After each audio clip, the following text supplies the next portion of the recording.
and welcome back to another week of Honey's Making Money. I am really excited this week because I have a special guest joining us today, and that is Honeyy. Welcome, babe.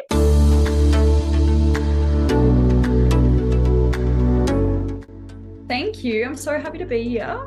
I'm so excited to have you here. You are just all over social media at the moment. You're doing all the things, and I'm just really excited to hear more about your journey and how about you and how you come into OnlyFans, because I've never actually ever heard it, and I'm sure the listeners are dying to hear as well. So would you mind sharing a little bit about you and how you started your OnlyFans? Yeah, sure. So I actually started OnlyFans like 3 years ago. So it was 2020, and it was sort of in COVID, and I feel like people were starting to really hear about OnlyFans. People were talking about it on TikTok, and like I was seeing a lot of girls like posting about it, talking about how much money they're making and all of that stuff. And obviously that was very intriguing to me. But for a while, like it was just always in the back of my head. I never really had the guts to do it. I was really worried about like my job at the time because I was a marketing coordinator and I didn't really love my job. So I didn't do it for a while. It wasn't really till the end of 2020 when I was like, what am I doing? Like I've been wanting to do this for so long. What am I so worried about? You know, people, I think I was just worried about people judging me. But I was like, screw it, like, let's just do it. So yeah, I think I was like 23. So I started my page, and it was all very like, not PG, but like more M-rated. Yeah.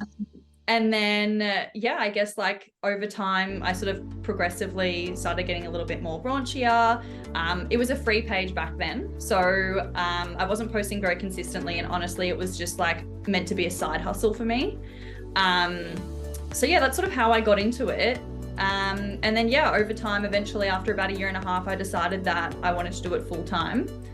And here we are. Oh, I love that so much. And I'm so intrigued into you starting a free page to start off with. So are you now running a free and a paid, or are you fully paid? Like, have you made any changes there, or are you still free?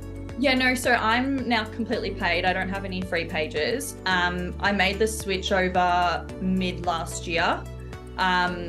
When I started doing full time. I think I've been doing it for like 3 months, and I was like, okay, now's the time to switch to a paid account. And it definitely was a transitional period. Like it was a bit difficult. But I'm really glad that I made the change. Yeah, amazing. Oh, I love that. It's so interesting to see, because obviously with OnlyFans, you have so many different ways you can start, right? You can have one page, you can have two, you can have a free, a paid, you can have two paid. So I absolutely love hearing how people have started and how they've transitioned. So when you went to a paid page, is that when you started to get more X-rated? Was that your decision behind going into a paid page? No, I started going more X-rated probably like 6 months into OnlyFans, like when I'd started. My decision to go to paid was just that like that's what most girls were doing, and I was like, there has to be a reason why they're doing this. And I guess like, you know, if you're getting the subscription fee, it is just extra money that you're getting. So that's kind of why I made the decision. But when I did switch to paid, my earnings did drop quite a bit for a while there, like for like 3 months. Okay. But I had to work really, really hard to sort of pick them back up again, and now they've far exceeded any expectations I had. Yeah, I love that. I mean, it's like any circumstance, isn't it? Like people don't really love change, and it's a transition period, and you know, you are going to see fluctuations in your pay. So when you are doing all of that work, I think that's totally normal. But the fact that you've just nailed it in the long run was a great decision. So that's amazing. Could you share a little bit of your journey and what it's been like throughout for you running an OnlyFans, some ups and downs? Like give us what it's been like over the last 3 years. Yeah, I think like in terms of downs, there was definitely a period there, maybe like 3 months into starting OnlyFans, where, you know, my friends started to find out, and like a lot of my like social circle found out, and I know videos of me were getting shared around in my social circles, and that for me was really, really difficult. And I ended up taking a break from OnlyFans for a little while there because I was embarrassed, which now I'm not, but at the time I was. And then, yeah, I once I kind of got over that, I picked myself back up again and decided like, why do I care what people think? Love that. And then I guess another down would be, obviously, like I'm sharing so much on the internet, on TikTok and Instagram, and I get a lot of hate. And that can be really hard to deal with sometimes. And yeah, that's something I struggle with still to this day. But of course the ups are, you know, I have so much freedom. I have a lot of financial freedom as well. I get to travel. I run on my own schedule. I've met so many amazing people in the industry. And yeah, it's honestly been the best decision I've ever made. Oh, I'm so happy for you. It really is such an incredible lifestyle. Like when you truly love what you do, you've nailed it. And it gives you that freedom. Like sometimes it's not always about earning $1 million in 3 months, but it just gives you enough money to be able to have that freedom and travel and meet new people. So I love it. A lot of creators that I ask, you know, what's the best part?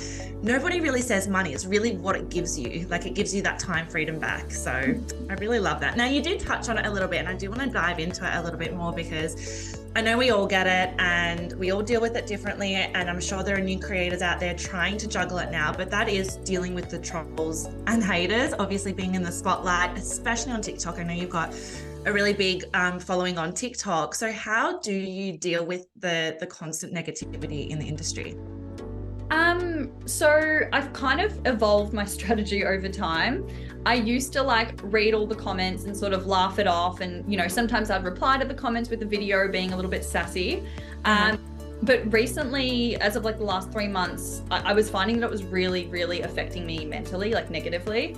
Just jumping online every day and seeing so many people point out your flaws or call you names or tell you that you're a horrible person or whatever. It does affect you. It's hard not to let it affect you. So honestly, like my strategy now is I just don't read the comments. I do not read any comments, and I just make it like a real effort to not even get tempted to.